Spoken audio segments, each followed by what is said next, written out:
संशय तो 2 दिन पहले तक संशय था राजस्थान कमेटी को लेकर 50-50 था, लेकिन फिर महिला आरक्षण और दूसरा ये रमेश बिदरी का बयान, इससे थोड़ा सा मुझे लगता है कि कांग्रेस का पलड़ा वहाँ पे भारी फिर से। तो बस ये जब तक चुनाव नहीं ख़त्म हो जाता है तब तक ये सारी अटकलें लगती रहेगी, कौन क्या है नहीं है, क्योंकि चुनाव एक अटकलों पे चलता है। हम सिर्फ इमेज कर सकते कि क्या होगा, क्या होने वाला है, लेकिन सच्चाई तो तब पता चलेगा ना जब चुनाव हो के रिजल्ट सामने आ जाए। राहुल गांधी भी परसों गए वहाँ पे, जहाँ पे स्कूटी पे उन्होंने सवारी किया है, वहाँ पे स्कूटी वितरण किया है। तो मुझे लगता है कि वहाँ पे ये सारी चर्चाएं नहीं है। मैं समझता हूँ कि उस वक्त जिस वक्त ये विरोध हो रहा था, सचिन पायलट कर रहे थे, तब की घटना और आज की घटना और आज के सिचुएशन में बहुत का फर्क है। नमस्कार, मैं हूं तुषार और आप देख रहे हैं सौगंध टीवी। राजस्थान पॉलिटिक्स इस समय ऐसे कगार पे है कि चाहे वो बीजेपी या फिर कांग्रेस, दोनों को अपने शीर्ष नेतृत्व पर भरोसा नहीं है। जिस तरह से भाजपा जो है वो वसुंधरा राजे के चेहरे पे भरोसा नहीं दिखा पा रही है, उसी तरीके से अशोक गहलोत के चेहरे पर भी कांग्रेस पार्टी भरोसा नहीं दिखा पा रही है। अब ऐसा क्यों है ये लोगों से बातचीत के दौरान ही पता चलेगी। तो चलिए बात करते हैं। क्या लगता है सर कि ये जो भाजपा है वो वसुंधरा राजे के चेहरे पे भरोसा नहीं कर रही है? कांग्रेस पार्टी, राहुल गांधी जो है वो कहते हैं कि मध्य प्रदेश में और छत्तीसगढ़ में हमारी सरकार आ रही है, और राजस्थान के मामले में वो थोड़ा संशय दिखाते हैं। क्यों ऐसा? देखिए, संशय तो 2 दिन पहले तक संशय था राजस्थान को मैटर को लेकर 50-50 था, लेकिन फिर महिला आरक्षण और दूसरा ये रमेश बिदरी का बयान, इससे थोड़ा सा मुझे लगता है कि कांग्रेस का पलड़ा वहाँ पे भारी फिर से हो गया।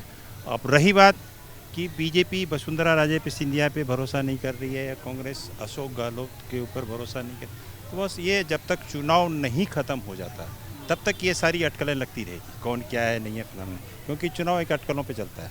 हम सिर्फ इमेज कर सकते कि क्या होगा, क्या होने वाला है, लेकिन सच्चाई तो तब पता चलेगा ना जब चुनाव हो के रिजल्ट सामने आ जाएगा। और ये हर पार्टी अपनी विपक्षी पार्टी को एक नैरेटिव देता है, सेट करता है कि गहलोत के ऊपर कांग्रेस भरोसा नहीं कर रहा है, तो कांग्रेस ऐसा कह रहा है कि वसुंधरा राजे पे बीजेपी भरोसा नहीं कर रही है। नहीं, इसके पीछे गणित है कि अगर मैं कांग्रेस की बात करूं तो कांग्रेस में अशोक गहलोत के चेहरे पे भरोसा इसलिए नहीं किया जा रहा है क्योंकि कहीं ना कहीं कांग्रेस का जो शीर्ष नेतृत्व है, राहुल गांधी या प्रियंका गांधी या सोनिया गांधी, खड़गे साहब, जो भी है, इनका ये एक तरह से परसेप्शन है कि अगर वो अशोक गहलोत के चेहरे के साथ अगर आगे बढ़ते हैं तो कहीं ना कहीं सचिन पायलट जो है वो उनके समर्थक नाराज़ हो जाएंगे, जिसकी वजह से कहीं ना कहीं वो जो पिछले बार हमने देखा कि जो बहुत सारे सीट थे उसमें 5% से भी जो कम वोटों की जो दूरी थी ये थी।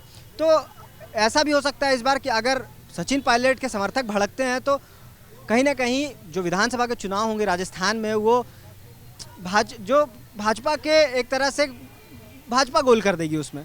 तो अब ये कारण एक बताया जाता है। मुझे लगता है कि नहीं, ये सब कहना बेतुकी बातें हैं। फिलहाल अभी वहाँ पे कोई प्रॉब्लम नहीं है। राहुल गांधी भी परसों गए वहाँ पे, जहाँ पे स्कूटी पे उन्होंने सवारी किया है और वहाँ पे स्कूटी वितरण किया है।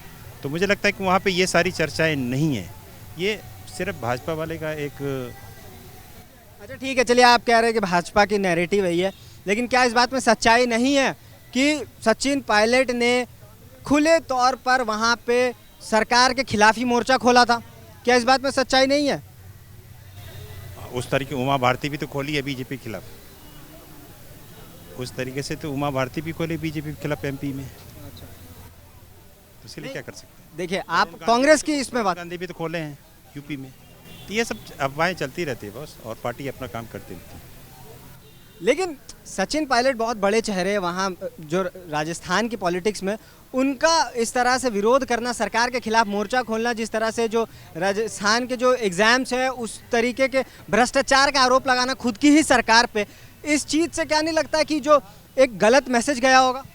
मैं समझता हूँ कि उस वक्त जिस वक्त ये विरोध हो रहा था, सचिन पायलट कर रहे थे, तब की घटना और आज की घटना और आज के सिचुएशन में बहुत का फ़र्क है। उस टाइम सचिन पायलट का एक ही डिमांड था कि अशोक गहलोत वसुंधरा राजे के खिलाफ एक कमेटी गठित करे जिसमें कि जांच हो, कुछ भ्रष्टाचार की बात कर रहे थे। उसकी वजह से तो ये सारी बातें सॉल्व कर लिया गया है और मेरे सब का एक म्यूचुअल अंडरस्टैंडिंग में सारी बातें हो रही हैं। तो मुझे लगता नहीं कि कोई दिक्कत नहीं होगी इसमें। सवाल वही है कि मतलब अगर दोनों के बीच में अगर आपसी संबंध इतने मतलब कि इतनी भी नहीं है कि वो एक टेबल पे बैठ के बात कर सके, क्योंकि वो उप मुख्यमंत्री थे वहाँ राजस्थान के, बावजूद इसके वो सीधा मोर्चा खोल के रैलियाँ निकालने लगते हैं सरकार के खिलाफ, तो कहीं ना कहीं ये चीज़ तो जनता में एक मैसेज जाता है ना कि सरकार में सब कुछ ठीक नहीं है। नहीं, ऐसा कुछ भी नहीं है, अभी सब चीज़ सही है। मैं इस चीज़ पे विश्वास नहीं करता। आप विश्वास नहीं करते? बिल्कुल नहीं।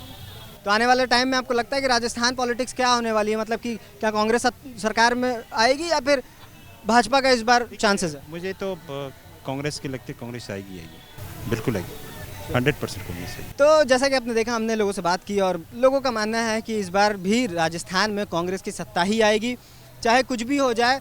लेकिन सवाल यह है कि जिस तरह से कांग्रेस में वहाँ अशोक गहलोत और सचिन पायलट के बीच में जो अभी टकरार है, कितना क्या वो सुलह हो चुका है और किस चेहरे के साथ जो कांग्रेस है वो आगे जाती है, क्या अशोक गहलोत के साथ जाएगी या फिर सचिन पायलट के साथ? क्योंकि दोनों में खतरा यही है कि अगर किसी एक के साथ जाती है तो जो दूसरे के समर्थक है वो भड़क सकते हैं और एक तरह से वो जो सीटों में कन्वर्ट करने की बात है वो कहीं ना कहीं छूटती नजर आएगी। तो आने वाले वक्त में ये पता चलेगा। मैं तो तुषार, कैमरा पर्सन सचिन के साथ, सौगंध टीवी। आप देख रहे हैं सौगंध टीवी, सौगंध वतन की।